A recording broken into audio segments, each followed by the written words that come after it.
Hey, I want us all just to stop complaining about RGBW. And I'm not just referring to products that we sell. They ain't perfect. There are plenty of products out there that just come to market. They're not ready because we demand it. Whether we're distributors, whether we're contractors and designers, like we just seem to keep demanding technology that isn't really ready yet for prime time.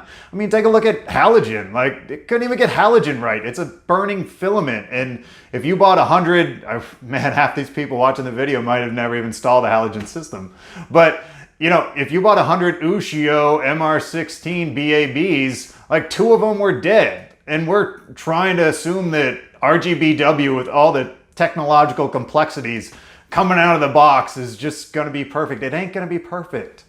Charge your customer, set expectations, stop pushing the manufacturers to get product out that isn't really ready yet. So take it upon yourselves. Make sure that you guys are able to make money selling something that you're going to have to go back and service over and over and over again. Set those expectations with the client.